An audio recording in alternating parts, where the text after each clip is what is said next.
We are on Officers Row, right in front of the Grant House, and although Ulysses S. Grant never lived here, he was posted here at Fort Vancouver, 1852. He was a captain. Welcome to Comcast Newsmakers, everybody. I'm Ken Ackerman. Well, do you know Doc Severinsen, formerly The Tonight Show's real name?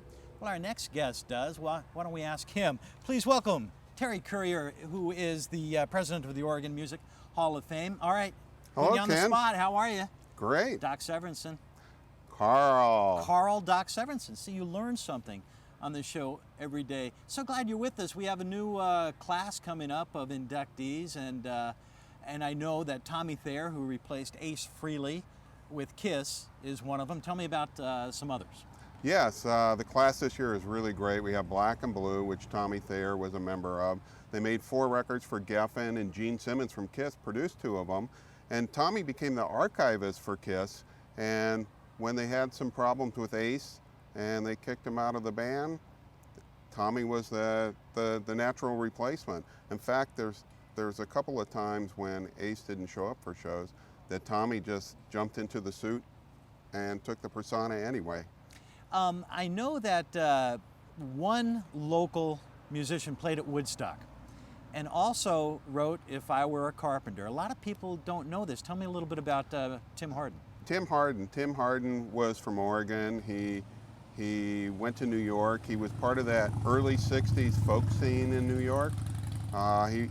He had his first record around 1965. He wrote If I Was a Carpenter, which is one of the most covered songs of any songs in the world.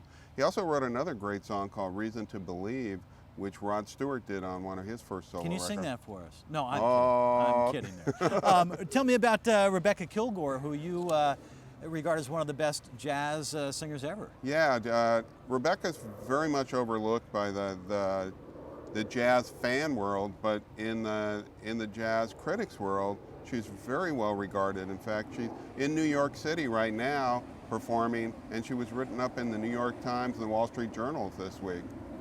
And Pink Martini, there's actually a new category that Pink Martini is being inducted under. Yeah, we started a Artist of the Year category, and that's going to be an artist that's pretty active at this time and is putting out new music, and Pink Martini is our first recipient of that. And a lot of people would be familiar with Linda Hornbuckle, who still performs locally.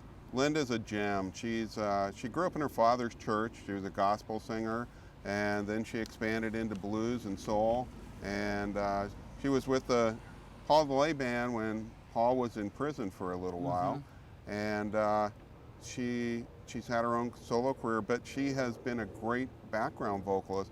Quarter Flash used her, New Shoes used her. Everybody in town wants to have Linda Hornbuckle sing on their records. Now, posthumously, Les Sarnoff will be inducted, and I saved this to talk about because Les was a friend of mine. Tell me a little bit about Les Sarnoff. Les was a really great friend to the whole community in this town, especially the music community. He was one to champion local music, and the great thing about Les is you felt like he was your friend, even if you didn't know him. I mean, he had this demeanor on the air, and Les not only championed the music community, but he was involved in the community as a whole. He really cared about Portland. He was really involved with the Portland Humane Society. We miss him. We do. Tell me a little bit about your music education programs. I know a friend of mine, Aaron Myers, goes to schools and plays. Tell me a little bit more about these. Yeah, the goal of the Oregon Music Hall of Fame is to preserve and promote the musical arts in the state of Oregon. And the last 3 or 4 years, we've put in programs into elementary schools, especially K through 5.